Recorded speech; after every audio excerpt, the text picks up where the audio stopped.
So hey guys, welcome back to another video of Throne of Steel and I hope कि तुम लोग बहुत ही ज्यादा मजे में होगे। वीडियो में आगे बढ़ने से पहले कहना चाहूंगी कि अगर इससे पहले का एपिसोड अभी तक चेकआउट नहीं किया है तो पहले जाओ और जाके इसे देख लो, वरना यहाँ तुम्हें इस कमाल के एपिसोड में बिल्कुल भी मजा नहीं आने वाला। और अगर तुमने देख लिया है तो बिना किसी देर के आज के इस वीडियो को शुरू करते हैं, लेकिन उससे पहले प्रीवियस एपिसोड को थोड़ा सा जान लेते हैं। सो उम्मीद जैसा कि लास्ट एपिसोड में देखा था, जहाँ पे हम देखते हैं कि डीमन एम्परर के 3 दिन बाद होने वाले इस चैलेंज के लिए जितने भी अलायंस के मेंबर्स थे वो सभी लोग अपनी कमर बांध लेते हैं। यहाँ तक कि हम देखते हैं कि पाइथन ट्राइब के लोगों को भी बुलाया जाता है जो कि यहाँ पर अपनी पूरी फौज को लेकर आ जाते हैं। यहाँ पे हम देखते हैं कि मास्टर बालादीन सभी को यहाँ पे इंट्रोड्यूस कराते हैं। वहीं दूसरी तरफ हम यहाँ पे जो अलायंस के जो टॉप मेंबर्स हैं जो कि बाकी के पैसेस को डिफेंड करने में लगे हुए थे, उन्हें भी एकजुट होता हुआ देखते हैं। लिटरली इन लोगों ने पूरी तरीके से अपनी तैयारी कर ली थी और हाउचेन और सैर दोनों मिलकर यहाँ पर वेंग युआन और जो हमारा हान यू था, इन दोनों की जितनी भी क्रिटिकल इंजरीज होते हैं इन्हें भी हील कर देते हैं। और इसी के साथ finally bright glimmer of hope की ये पूरी की पूरी टीम वापस से रियूनाइट हो जाती है। हाउचेन सभी से कहने लगता है कि जब तक हम लोग एक साथ हैं हमें कोई नहीं हरा सकता और हम किसी को भी मात दे सकते हैं। और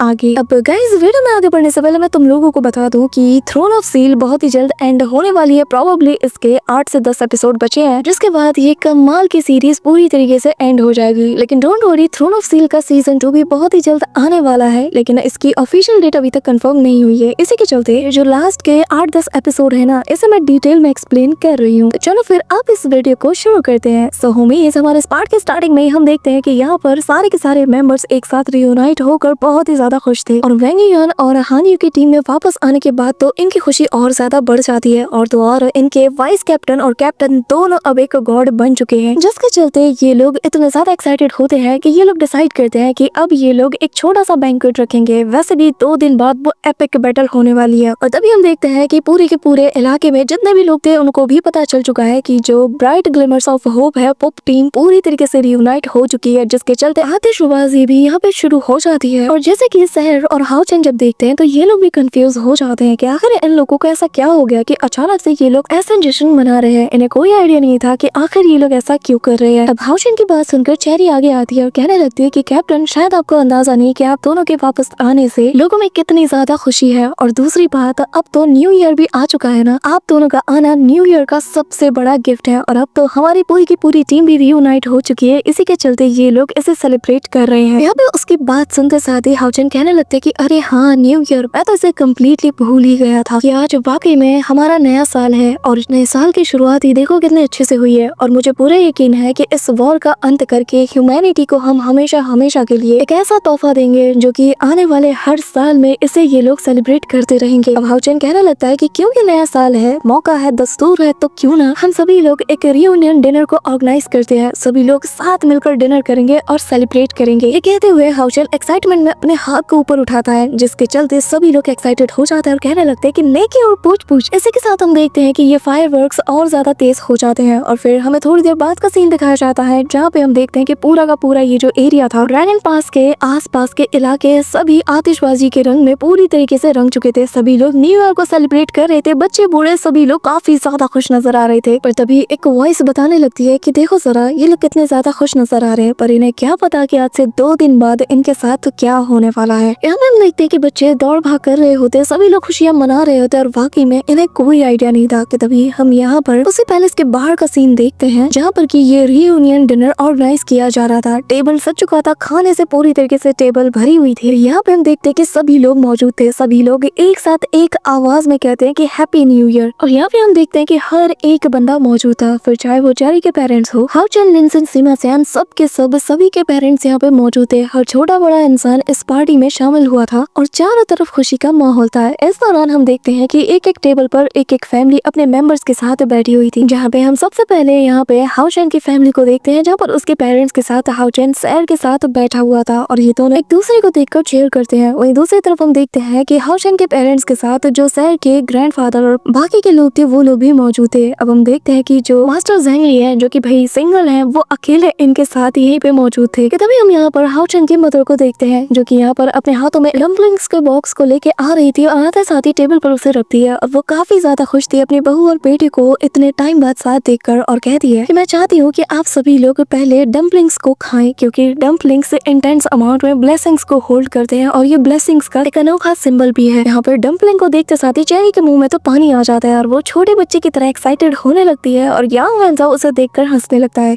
यहाँ पे हम देखते हैं कि सभी लोग काफी ज्यादा एक्साइटमेंट से उस डम्पलिंग बॉक्स के पास आने लगते हैं। यहाँ पे हम देखते हैं कि हाउचन की मदर जैसे ही लिड को उठाती है तो यहाँ पर ढक्कन को हटाते साथ ही इन सभी को डकारने की आवाज आती है और सभी लोग ये देख के शॉक्ड हो जाते हैं कि यार डम्पलिंग के बॉक्स में तो हाउ यू निकला, जिसने के सारे डम्पलिंग्स को खा लिया था और मस्त मजे से इन सभी के सामने डकार मार रहा था। यहाँ पे हम देखते हैं कि चेरी उसके सामने आकर उसे डांटने लगती है और कहती है कि हाउ यू, ये तुमने क्या किया। जिसके बाद वो उसे उठा लेती है और कहने लगती है कि एक बात बताओ, आखिर तुम इस बॉक्स के अंदर कर क्या रहे हो? तुम्हें पता भी है मैं उन डम्पलिंग्स का कितनी बेसब्री से इंतजार कर रही थी, तो बताओ आखिर मेरे डम्पलिंग्स कहाँ गए? ये कहते हुए वो उसे घूरना शुरू कर देती है और कहने लगती है कि चुपचाप मेरे डम्पलिंग्स अभी के भी बाहर निकालो। यहाँ पे हम देखते हैं कि हाउ यू उसके हाथ से छूटकर सीधा हाउचन के पास चला जाता है और हाउचन से जाके वो चिपकना शुरू कर देता है, जो देखकर हाउचन उससे कहता है कि तुम्हारा पेट भर गया ना, जिस पे वो हाँ में जवाब देते हुए सीधा सैर के पास चला जाता है, जहाँ पे सैर भी उसे खूब सारा प्यार करती है और फिर उसे हक करते हुए कहने लगती है कि अगर तुम्हें अभी भी भूख लगी और तुम्हारा पेट नहीं भरा तो तुम जितना मर्जी चाहे उतना खा सकते हो। ये देखकर चेरी हैरान हो जाती है और कहने लगती है कि अभी अभी तो उसने इतना सारा खाया, क्या वो कम था? ये तो बस एक है ना, इसके जैसे तो और भी है, little fire, green, blue, purple, yellow, gold और थंडर, ये सब भी है ना। अब यहाँ पे ये सुन नहीं था कि लिनसिन और सीमा सियान लग जाते हैं सारे डम्पलिंग्स को चेक करने और जैसे जैसे वो लोग एक एक बॉक्स को ओपन करते हैं तो इसके अंदर से little fire, green, blue, purple, yellow और गोल्ड और थंडर सभी लोग निकलते हैं, जो देखते साथ ही इनके होश उड़ जाते हैं। पर तभी यहाँ पे लिनसिन एक एक करके इन सभी को काउंट करता है और वो 1 2 3 4 करते हुए 7 को गिन लेता है और तभी एक बॉक्स अभी भी बचा हुआ था, जिसे देखकर भाई इनकी जान में जान आती है और कहने लगता है कि चलो एक बॉक्स तो बच गया। अब यहाँ पे सभी लोग ये सोचकर खुश हो रहे थे और कहने लगते हैं कि चलो एक बॉक्स तो बचा है और ये हम सभी के लिए इनफ होगा। और अब लिनसिन और सीमा सियान बड़े खुशी खुशी के साथ उस बॉक्स को ओपन करते हैं, लेकिन जैसे ही ढक्कन उठाते हैं तो यहाँ उसके अंदर से मैकडो बाहर आता है, जिसे देखते साथ ही इनके होश उड़ जाते हैं और डम्पलिंग का जो लास्ट पीस था ना वो उसके मुंह में था और बेचारी जब सबके सामने एक्सपोज हो जाती है तो इसका रिएक्शन भी देखने लायक था। इस दौरान बेचारे सीमा सियान का तो चेहरा उतर जाता है और वो कहने लगता है कि यार हमारे लिए एक भी नहीं छोड़ा, ये लोग तो सब खा गए। अब तभी यहाँ पे पीछे से वो बंदा आता है और कहने लगता है कि आखिर तुम लोग परेशान क्यों होते हो, मैं हूँ ना, मैंने सब कुछ पहले से ही प्रिपेयर करके रखा है। ये कहते हुए वो जैसे ही अपने पीछे इशारा करता है तो हम देखते हैं कि एक एक करके सारे के सारे लोग भर भर के इनके लिए खाना लेके आते हैं और जिनमें एक से बढ़कर एक चीज होती है, जिसे देखकर लिनसिन और सीमा सियान के मुंह में तो सुनामी आ जाती है। वो लोग देखकर कुछ कहने ही वाले थे कि तभी यहाँ पर हाउ यू के सारे फॉर्म्स इन लोगों को ढकेलते हुए सीधा उन खाने की तरफ टूट पड़ते हैं और ये लोग पल भर में ही पूरे खाने को सफाचट कर जाते हैं, जो देखकर सबके होश उड़ जाते हैं। यहाँ पे लिटरली वो जो बंदा था जो कि खाना लेके आया था, उसके हाथ में जो चीज थी ये लोग उसे भी नहीं छोड़ते, उसे भी छीन के अपने साथ ले जाते हैं। ये नजारा देखकर हाउचन की मदर काफी ज्यादा हंसती है और फिर वो सभी से कहने लगते हैं कि परेशान होने की जरूरत नहीं है, ये लोग जितना खा रहे खाने दो, क्योंकि मैं जाकर बाकियों के साथ थोड़े और बना के लाती हूँ। अब यहाँ पे ये तो बनाने चली जाती है, लेकिन तभी एल्डर आते हैं और कहने लगते हैं कि जब तक हम डम्पलिंग्स का इंतजार कर रहे हैं क्यों ना तब तक हम लोग कुछ रेड पैकेट्स को पकड़े। ये कहते हुए वो अपने हाथ से कुछ चीज को हवा में उछालता है और हम देखते हैं कि उनके हाथ में जो चीज थी वो हवा में फ्लोट करते साथ ही एक्सपेंड कर जाती है और उसके अंदर से काफी सारे रेड कलर के कार्ड्स बाहर निकलते हैं, जो कि यहाँ वहाँ दौड़ने लगते हैं और वो बताने लगते हैं कि ये रेड पैकेट्स न्यू ईयर के लिए है और चारों तरफ ये जो रेड पैकेट्स है सभी जगह बिखर जाते हैं। और अब यहाँ पर जितने भी नौजवान थे वो सभी इन रेड पैकेट्स को पकड़ने के लिए इनके पीछे दौड़ना शुरू कर देते हैं। सभी लोग कह रहे थे कि यार कितने सारे रेड पैकेट्स हैं। यहाँ पे सभी लोग इन्हें पकड़ने में बिजी थे और एक एक करके जैसे ये लोग रेड पैकेट्स को पकड़ते हैं तो इसके ऊपर हम देखते हैं कि हाउ यू का लोगो बना हुआ था। तभी लिनसिन और जो शूनर है उन दोनों को भी एक रेड पैकेट मिलता है जिसके ऊपर एक एक चीज लिखी हुई थी। और यहाँ पे लिनसिन जब अपने रेड पैकेट को हाथ में लेता है तो उसे शेक करते हुए कहने लगता है कि जैसा कि मैंने उम्मीद किया था, हमारे टेम्पेस्ट के प्रीस्ट को बिल्कुल इतना ही ज्यादा बड़े दिल वाला होना चाहिए। अब यहाँ पे लिनसिन उनसे शुक्रिया अदा करते हुए कहता है कि इस लकी रेड पैकेट के लिए आपका बहुत शुक्रिया, मैं इसे हमेशा याद रखूंगा। यहाँ पे हम शूनर को देखते हैं जहाँ पर वो भी इसे पाके काफी ज्यादा एक्साइटेड थी और वो कहने लगती है कि टेम्पल हेडलिंग इसके लिए आपका बहुत बहुत शुक्रिया। जिसमें जो टेम्पल हेड है वो बताने लगते हैं कि ये मेरे लिए कोई बहुत बड़ी बात नहीं है, तुम जैसे बच्चों के लिए ऐसी छोटी छोटी चीजें करना मुझे पसंद है और वैसे भी ये न्यू ईयर है और न्यू ईयर में बच्चों को तो तोहफे दिए जाते हैं। अब यहाँ पे हम देखते हैं कि जहाँ पे सभी लोगों को एक से ज्यादा रेड पैकेट्स मिले हुए थे तो यहाँ पर जो हमारा सीमा सियान है उसे एक भी नहीं मिलता और यहाँ पर वो अपनी गर्लफ्रेंड से कहने लगता है कि देखा हमने आने में देर कर दी,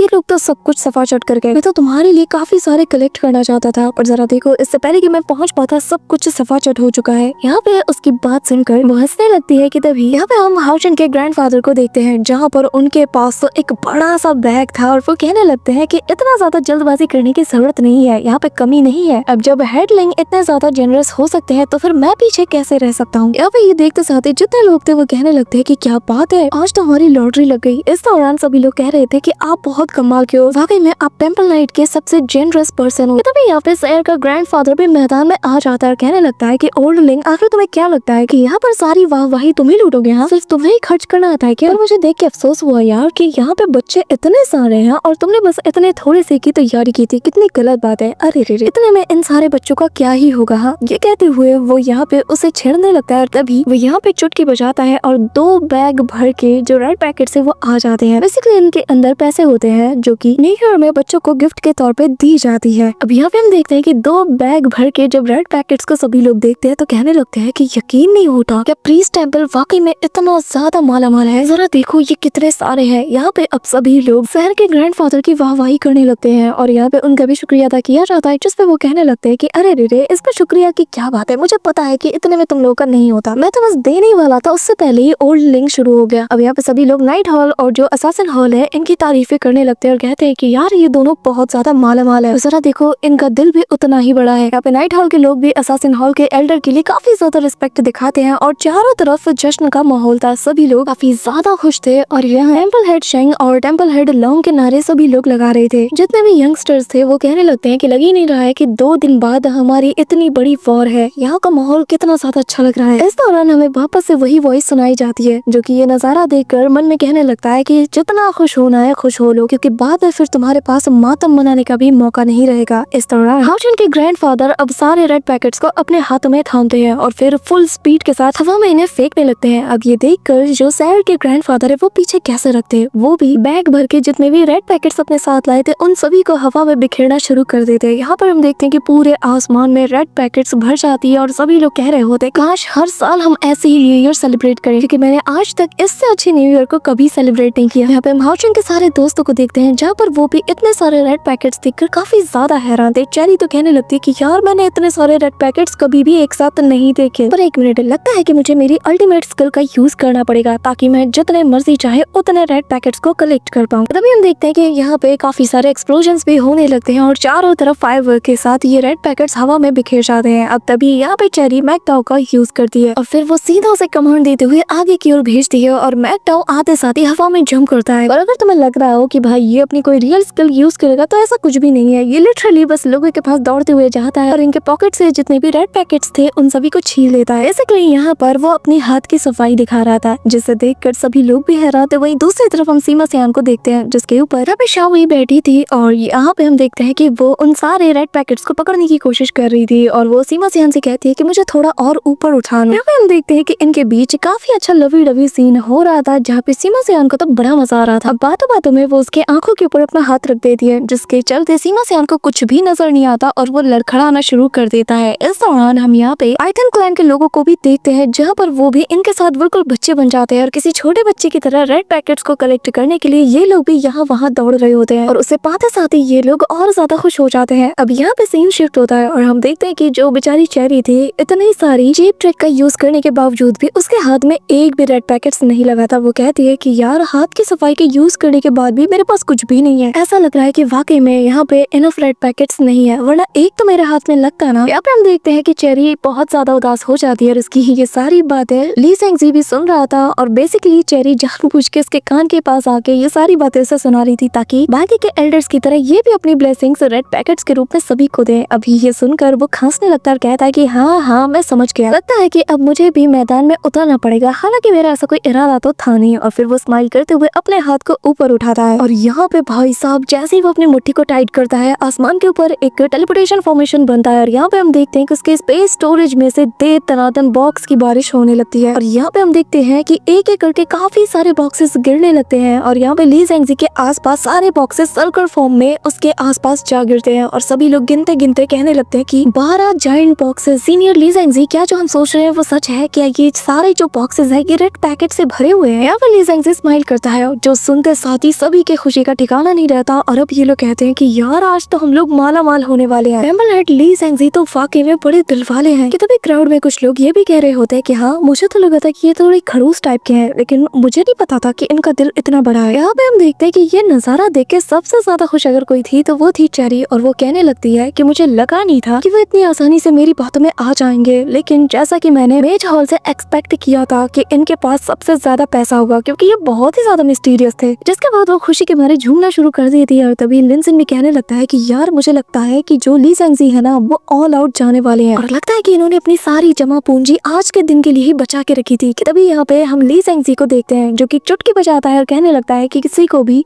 निराश होने की जरूरत नहीं है, क्योंकि यहाँ पर सबके लिए रेड पैकेट्स मौजूद है और जिसे जितना चाहिए वो उतना ले सकता है। और तभी हम देखते हैं कि धमाके के साथ सारे बॉक्सेस ओपन हो जाते हैं और एक एक करके काफी सारे कार्ड्स जो है हवा में बाहर निकलने लगते हैं और यहाँ वहाँ बिखेर जाते हैं। और यहाँ इस बार इतने सारे कार्ड्स थे कि किसी को भी यहाँ पे मारामारी करने की जरूरत नहीं पड़ती, सबके पास एक से ज्यादा रेड पैकेट्स पहुंच जाते हैं और सभी लोग खुशी खुशी उसे एक्सेप्ट करते हैं और उसे शेक करके देखते हैं और कहने लगते हैं कि यार वाकई में मुझे कभी लगा नहीं था कि इस बार का न्यू ईयर इतना ज्यादा ग्रैंड होगा। यहाँ पे हम सभी लोगों को देखते हैं जो कि इन सारे रेड पैकेट्स को पाके खुश तो थे, वही दूसरी तरफ हम हानी को देखते हैं जहाँ पर उसे भी एक रेड पैकेट मिलता है और साथ ही उसके सामने मौजूद बुलेडी हानी को देखकर स्माइल करती है और फिर वो ये रेड पैकेट उसे देती है और हानी भी अपना रेड पैकेट उसे देता है। दोनों सेम टाइम पे ये चीज कहते हैं कि ये तुम्हारे लिए। वही दूसरी तरफ हम फेंग और वेंग युआन को भी देखते हैं जहाँ पर वेंग युआन भी वो सारे कार्ड्स को कलेक्ट करते हुए उसे फेंग को देने लगती है और वेंग युआन को फेंग अपने कार्ड्स देते हुए कहता है कि मैंने भी तुम्हारे लिए ये सारे कलेक्ट किए हैं। अब हाओचन और सैर भी अपने लोगों को इतना ज्यादा एक्साइटेड होता हुआ देखकर काफी ज्यादा खुश थे। तभी यहाँ पर चेरी के लिए यंग वेंजाओ एक बहुत बड़ा सा रेड पैकेट ले आता है जिसे देखकर वो और ज्यादा खुश हो जाती है। अब यहाँ पे हाओचन और सैर कहते हैं कि जब सब लोग इतना कुछ दे रहे हैं तो हम पीछे कैसे हट सकते हैं। दोनों एक दूसरे का हाथ होल्ड करते हुए यहाँ पर हम देखते हैं कि एक इल्यूशनरी ड्रैगन और काफी सारे गोल्डन हॉर्स को ये रिलीज करते हैं जो कि आसमान में जाते साथ ही रेड पॉकेट्स की बारिशें करने लगते हैं। और यहाँ पर दूर दराज के इलाके में भी ये जो रेड पैकेट्स है ये पहुंच जाते हैं जहाँ पे हम नाइट्स को भी देखते हैं जो कि गार्ड कर रहे थे और हाओचन और शहर पूरे के पूरे होली डेमन कॉन्टिनेंट के लोगों के साथ न्यू ईयर को सेलिब्रेट कर रहे थे। तभी हाओचन का मैसेज यहाँ पे फायरवर्क्स के रूप में आसमान में सभी की ओर दिखने लगता है जहाँ पर वो सभी को इतना ज्यादा हार्ड वर्क के लिए शुक्रिया अदा करते हुए उन्हें न्यू ईयर विश करता है।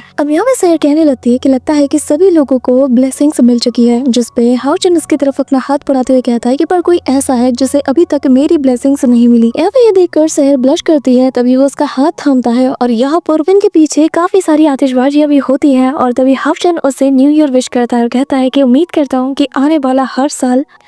हम दोनों को एक दूसरे के और करीब लाए और हमारे बीच का ये जो प्यार है ये ऐसे ही और बढ़ता रहे। इसी के साथ चेरी यहाँ पे आ जाती है और कहने लगती है कि कैप्टन वाइस कैप्टन आप दोनों यहाँ पे क्या कर रहे हो, हमारे साथ चलो डांस करो। ये कहते हुए वो उन्हें पकड़ते हुए अपने साथ ले जाती है। कि तभी हम देखते हैं कि यहाँ पे जो लिनसिन है वो शूनर के साथ मिलकर सीधा ली सेंगजी के पास जाता है और कहने लगता है कि चलिए आज तो सीरियस मत बनिए, आज हमारे साथ थोड़ा डांस कीजिए, लेकिन वो मना कर देता है। पर तभी लिनसिन का ग्रैंडफादर आते साथ ही उसे खींच कर सबके बीच ले जाता है और कहता है कि आज तुम मना नहीं कर सकते। यहाँ पे सभी को खुश होता हुआ देखकर और नाचता गाता हुआ देखकर हाओचन कहता है कि सब लोग जानते हैं कि शायद ये उनकी जिंदगी का आखिरी न्यू ईयर भी हो सकता है, इसलिए वो लोग वॉर की सारी बातों को भुलाकर आज इस नए साल के दिन को दिल खोल के जी रहे हैं। इसी के साथ हम देखते हैं कि सभी लोग यहाँ पे डांस कर रहे थे, शहर और हाओचन भी डांस करते हैं और तभी हाओचन शहर को विश करता है और कहता है कि उम्मीद करता हूँ कि हम दोनों हमेशा ऐसे ही साथ में खुश रहेंगे। जिस पर शहर उसके करीब जाकर कहने लगती है कि जब तक तुम मेरे साथ हो मैं हमेशा खुश हूँ। ये कहते हुए दोनों एक दूसरे को किस करते हैं और तभी यहाँ पे हमें लिनसिन और शोनर का भी क्वालिटी टाइम दिखाया जाता है जहाँ पे दोनों भी प्यार से एक दूसरे को विश करते हैं। फिर हमें हानी और उसके पार्टनर का भी सीन दिखाया जाता है जहाँ पर दोनों भी एक दूसरे के साथ क्वालिटी टाइम स्पेंड करते हैं। और ऐसे ही हमें बाकी के कपल्स को भी दिखाया जाता है जहाँ पर इनके बीच भी लवी डवी वाला सीन था। इसी के साथ रात हो जाती है और फिर फाइनली यहाँ पे हाओचन एक बड़े से प्लेटफॉर्म के ऊपर कुछ लिखता है और कहता है फाइनली कल वो दिन है जिस दिन वो निर्णायक बैटल होगा, पर इससे पहले मैं एक आखिरी काम करना चाहता हूँ। और तभी हम देखते हैं कि यहाँ पर इस बड़े से प्लेटफॉर्म के ऊपर हाओचन ने उन्हीं इटर्नल हीरोज के नाम लिखे थे जिनमें से ये सानमिंग, श्याओ हुओ, यांग हाओचन, ये वुशोंग और शू यांग श्याओ, इन सारे इटर्नल हीरोज के नाम उसने सबसे टॉप पे लिखे थे। और यहाँ पर इन सभी इटर्नल हीरोज को रिस्पेक्ट देते हुए हाओचन कहने लगता है कि हालांकि स्टार डोमेन डेथ अरीना पहले ही खत्म हो चुका है और जो लोग मारे जा चुके हैं वो लोग कभी वापस नहीं आ सकते, लेकिन यहाँ पे हाओचन बताने लगता है कि जो बाकी के मेंबर्स हैं उसी डिवाइन नाइट के सैक्रिफाइस के चलते जो इन्फिनिटी स्टार डोमेन का एरिया है उसे क्रॉस करके आगे बढ़ चुके हैं। अब साथ ही हाउजन यहाँ पर वो जो 36 इटर्नल हीरोज थे उनके बारे में भी बताने लगता है कि वो अभी भी वहीं पे मौजूद है, जो सुनते साथ ही सभी लोग शॉक्ड हो जाते हैं। और फिर हाउजन बताने लगता है कि हाँ, ये अलायंस का एक ऐसा सीक्रेट है जो कि 6000 सालों से छुपा हुआ है और जिन्हें कि हम इटर्नल हीरोज के नाम से जानते हैं। और हाउजन फिर उनके कुर्बानियों को बताने लगता है कि वो जीते जी अपनी बॉडी को सेक्रीफाइस करके इन्फिनिटी स्टार डोमेन के अंदर एंटर कर गए और जो कीमत इन्होंने चुकाई है उसका अंदाजा कोई भी नहीं लगा सकता। वो लोग लड़ते रहे, अपनी आखिरी सांस तक लड़ते रहे और उनकी किस्मत क्या होने वाली थी इसके बारे में उन्हें खुद भी आइडिया नहीं था। इसी के साथ हाउजन समेत सभी लोग उन्हें रिस्पेक्ट देते हैं और हाउजन कहने लगता है कि इटर्नल हीरोज आप चिंता मत कीजिए, हम आपको घर वापस ले आए हैं और अब आपके विल, आपके लेगेसी को हम कैरी करेंगे और आने वाले वॉर को हम ही जीतेंगे। अब यहाँ पे हम देखते हैं कि सभी लोग तैयार हो जाते हैं और फाइनली वो दिन आ जाता है जब वो डिसाइसिव बैटल होने वाला था। हाउजन बताने लगता है कि इस बैटल को जीतने के लिए मुझे 6 डिवाइन थ्रोन की पावर को रीअसेंबल करना होगा। मास्टर अलादीन बताने लगते हैं कि हाँ, आज से पहले कभी भी उन 6 डिवाइन थ्रोन्स को एक साथ बैटल फील्ड में नहीं देखा गया, लेकिन आज पहली बार हम लोग इसकी ट्रू पावर को विटनेस करेंगे। जिसपे हाउजन अपने हाथों में उन सारे थ्रोन्स का प्रोजेक्शन दिखाते हुए कहने लगता है कि आपने बिल्कुल सही कहा और यही 6 डिवाइन थ्रोन्स ह्यूमन और डीमन के बीच की जो वॉर होगी उसकी जीत की चाबी है। So that's it for today guys. I hope कि तुम सबको आज की वीडियो काफी ज्यादा पसंद आई होगी। अगर हाँ तो वीडियो को लाइक करना, चैनल बनाए हो तो सब्सक्राइब करना। तो मिलते हैं नेक्स्ट वीडियो में, तब तक के लिए बाय।